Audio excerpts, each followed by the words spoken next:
प्रधानमंत्री ने जो है सवाल भी उठाया, तमाम बीजेपी के नेता सवाल उठा रहे हैं, कह रहे हैं कि तुष्टीकरण की राजनीति हो रही है।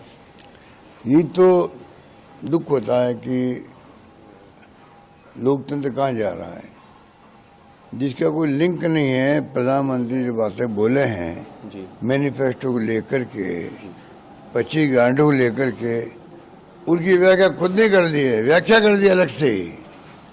और व्याख्या इस प्रकार की है जो मजाक उड़ गई उनकी खुद की।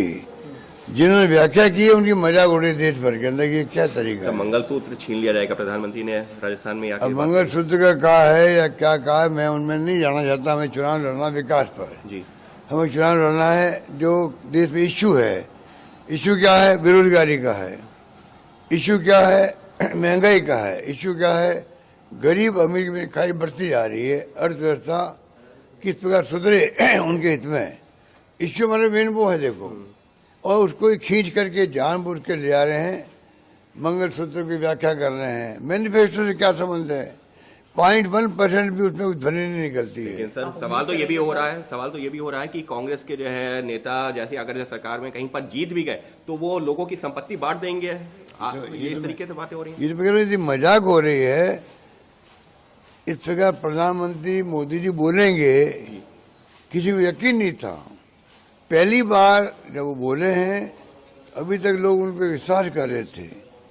पहली बार ऐसा हुआ है कि जब ये इस प्रकार की भाषा बोलने लगे हैं, संपत्ति इकट्ठी करेंगे, मंगलसूत्र इकट्ठे करेंगे, ज़्यादा बच्चे पैदा करने वालों को बांट देंगे, जो कुछ उन्होंने किया ना, उससे मैं समझता हूँ पहली बार प्रधानमंत्री जी की क्रेडिबिलिटी बहुत धक्का लगा है। लोगों को विश्वास कम हुआ कि जो कहते वो नहीं, सच्चाई नहीं है, ये असत्य बोलते हैं। पहली बार बड़े रूप में, छोटे मोटे तो चलते रहते थे कमेंट, पहली बार जो भाषण दिया गया है बांसवाड़ा के अंदर, टोंक के अंदर, जिस व्याख्या की गई है मंगलसूत्र की भी और ये बांटने वाली बातें, इन तमाम बातों से मैं समझता हूँ मोदी जी खुद बहुत डैमेज हो गए हैं। लोग समझ गए हैं इस प्रकार प्रधानमंत्री बोल सकते हैं क्या, और फिर जो वो बोलते हैं तो नीचे वाले वही बोलते हैं।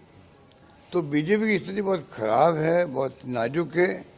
कांग्रेस के पक्ष में माहौल है, कांग्रेस और इंडिया गठबंधन के पक्ष में। आप देखेंगे कि पहले चरण में हमारे परिणाम अच्छे आए हैं।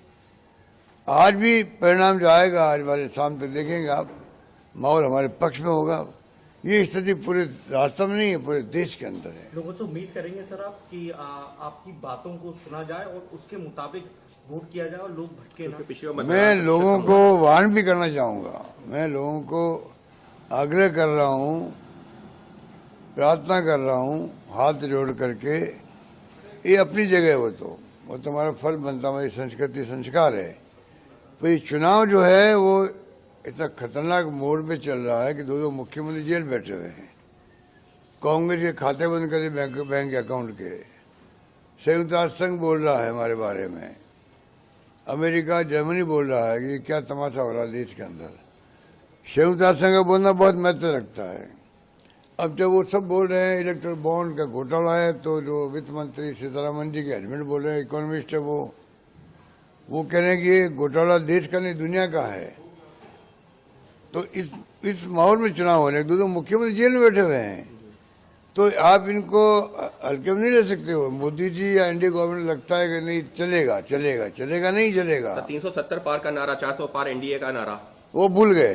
अब आप देखोगे प्रधानमंत्री जी, अमित शाह जी कभी नारा नहीं लगाएंगे अगली बार 400 पार। नारा लगाना बंद कर देंगे।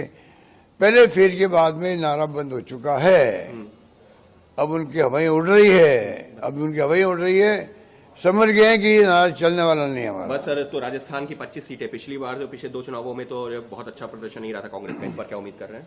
मुझे लगता है 2 डिजिट में इस बार परिणाम हमारे पक्ष में आएंगे, ऐसा मुझे लगता है। बस सर एक आखिरी सवाल, चुनावों से ठीक पहले जिस तरीके से जो फोन टैपिंग वाला इशू एक बार फिर से मुद्दा बना, आपको लगता है कि कहीं पर असर? कोई मुद्दा नहीं भाई, आप समझने की कोशिश करो जी। मैं जवाब देना नहीं चाहता हूँ, इतने में कहना चाहता हूँ राजस्थान में चाहे किसी पार्टी सरकार हो, कभी भी एमएलए के एमपी के टेलीफोन टैप नहीं होते। बस एक लाइन समझ जाइए। राजस्थान में जहाँ तक मैं जानकारी रखता हूँ, किसी भी एमएलए एमपी के कभी भी टेलीफोन टैप नहीं हुए होंगे, ना होते हैं। मेरे को लगता है बीजेपी भी नहीं कहती होगी, क्योंकि अधिकारी भी तो कानून से चलते हैं, और कभी कानून ये नहीं कहता कि आप जनप्रतिनिधियों के चुनाव उनके टेलीफोन टैप करो। हमारे वक्त में किसी भी एमएलए का, एमपी का फोन टैप नहीं हुआ है। सर क्या ये हमारे जो, मैं कुछ नहीं कमेंट करना, जिसने कहा है जी। मैं कोई कमेंट नहीं करना चाहता हूँ, ठीक है ना। इतना ही कहूँगा, हमारे वक्त में ना कोई षड्यंत्र हुए हैं, ना टेलीफोन टैप हुए हैं, और ना टैप हो सकते हैं। इतना मैं कह सकता हूँ। यानी